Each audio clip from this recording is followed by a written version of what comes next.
Indianapolis, July 2006. The United States Grand Prix. First lap, first corner. Juan Pablo Montoya slammed straight into the back of his own teammate, Kimi Räikkönen. 8 cars caught up in the chaos, and just 5 days later he announces he is leaving Formula One forever.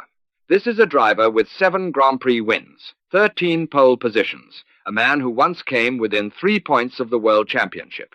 And what makes this story different is not how it ended, it is how he chose to end it. Because this is not the story of a driver Formula One defeated. This is the story of a driver who shattered his own career with his own hands and then walked away from the wreckage like nothing had ever happened. To understand what went wrong, you have to understand where he came from. Juan Pablo Montoya was born in 1975 in Bogota, Colombia. His father was an architect who loved motorsport and put his son in a kart at age 6. By 9, Juan Pablo was already a national karting champion. The success never stopped. In 1998, he won the international F3000 title. A year later, he won the kart championship in his very first season in America. And in the year 2000, he won the Indianapolis 500 before he had ever driven a Formula One race. But here is what matters most. Montoya came from a world where the driver is the center of everything. Formula One is built around the team, the system, the politics, and he had 5 years to adapt. He chose not to. Frank Williams saw it coming. Before the 2001 season, he said this: "Superb car control, a bit like a marching army coming down the pass, but he is short of Formula One experience, and that matters." Montoya did not come to Formula One to learn. He came to dominate. And that was the first problem. Brazil 2001, only the 3rd race of his Formula One career. A safety car period had just ended. Montoya was sitting behind Michael Schumacher, a 3-time world champion on a 6-race winning streak, the kind of driver everyone else simply got out of the way of. Montoya did not move aside. He went for him. Into turn 1, he braked impossibly late on the dirty inside line, pulled alongside, and muscled past, pushing the world champion almost onto the grass. A rookie in his 3rd race had just manhandled the best driver in the world. He led the next 36 laps, until a backmarker named Jos Verstappen crashed into the back of him. After the race, Schumacher said this: "Montoya has no respect for other drivers. But then, neither did I when I started." Even Schumacher knew something new had arrived. His first Formula One win came that year at Monza. In 2002, he took 7 pole positions, more than anyone on the grid. And at Monza in 2004, he set the fastest pole lap in Formula One history. That record would stand for 14 years. His speed was not a question. What it cost him was. The style that was creating fans was also creating enemies. In the paddock, inside his own team, he had shown Formula One exactly who he was. The problem was, that was exactly the kind of man who would destroy himself. 2003 was the closest he would ever come. That year, he won the Monaco Grand Prix. Williams had not won in Monte Carlo for 20 years, not since Keke Rosberg in 1983. Montoya held off Kimi Räikkönen by just 0.6 of a second. Pure pressure for 78 laps around the tightest track in the world. He did not crack. Then came Hockenheim, the German Grand Prix, on home soil for Schumacher, in front of a crowd that wanted him to lose. Montoya won anyway. By the final 2 races, Montoya was only 3 points behind Michael Schumacher. Räikkönen was right there too. 3 drivers, 1 world championship, a real fight, and then he broke.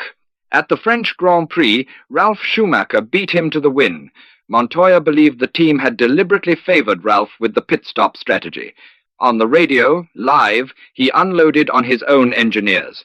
He screamed at them. He used language you are not supposed to use to the people building your car. Frank Williams heard it. Patrick Head heard it.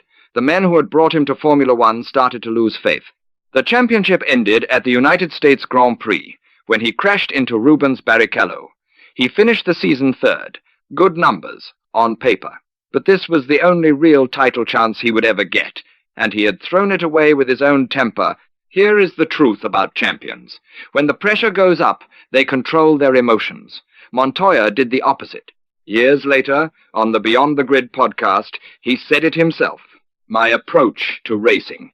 I was such an asshole when racing. He had the car, he had the team, he had the speed. What he did not have was the one thing that actually wins championships, the ability not to blow himself up when the pressure got real. By 2004, the relationship with Williams was already broken. Montoya knew he was leaving for McLaren the next season, but before he left, there was one more moment that told you everything about him. At Imola, he tried to pass Michael Schumacher. Schumacher pushed him off the track. After the race, Montoya did not hold back. You have got to be blind or stupid to not see me. That was Montoya, never quiet, never polite, always turning rivals into public enemies. Then came McLaren in 2005. Strong car, high expectations. And then the story that would follow him for the rest of his career. On the 26th of March, 2005, McLaren announced that Montoya had injured his shoulder. The official reason? He had slipped and fallen while playing tennis. He would miss the first 2 races of the season in Bahrain and Imola. The official story was tennis. But in the paddock, very few people believed it. Pedro de la Rosa, the man who replaced him, said it himself on the Beyond the Grid podcast. Everyone thought he injured his shoulder in motocross, but no one had evidence. Even his fellow drivers made fun of it. David Coulthard said this, in public, when fat people start exercising, that is what happens. Years later, Ron Dennis himself admitted the truth. Quote, the accident that damaged his shoulder was very counterproductive. It took that year out of play. That created some tensions. He still won 3 races that season. He was still fast, but something more important had started to slip away. In Formula One, trust matters more than speed, and Montoya was beginning to lose it. By early 2006, McLaren had already decided they would not keep him for the next season. The choice had been made in December of 2005, before the season had even begun. The car was not helping either. The MP421 was difficult to drive. The new V8 engine was weaker than the old V10. Raikkonen was outpacing him, clearly and consistently. And then came the moment. The United States Grand Prix at Indianapolis.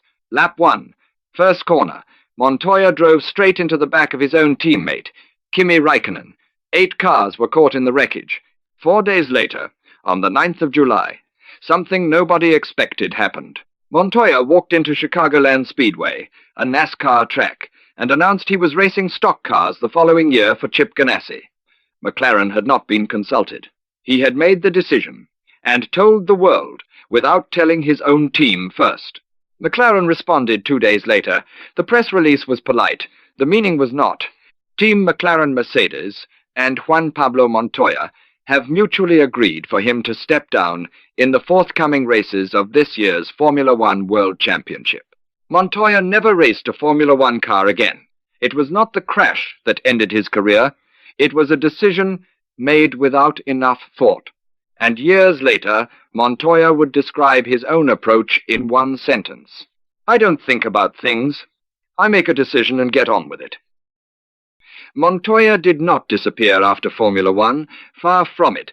He spent 7 years in NASCAR, winning Rookie of the Year in 2007. Then he returned to IndyCar, and at 40 years old, he won the Indianapolis 500 for a second time. 15 years after his first. He almost took the IndyCar title that same season, losing on a tiebreaker in the final race. So this was not a man who had lost his speed. He was still elite. What he did not have was the one thing Formula One demanded: discipline, patience. In his own words, on Beyond the Grid, I was different. I guess that is why I wasn't in F1 long. I didn't fit in. The final numbers: 94 starts, 7 wins, 13 poles, 0 championships. Schumacher, Alonso, Raikkonen, every driver he raced against in his prime, they all have a world title. He does not. Montoya did not fail. because Formula One rejected him. He failed because, one choice at a time, he destroyed the opportunities Formula One gave him. Formula One did not defeat Juan Pablo Montoya. Juan Pablo Montoya defeated Juan Pablo Montoya.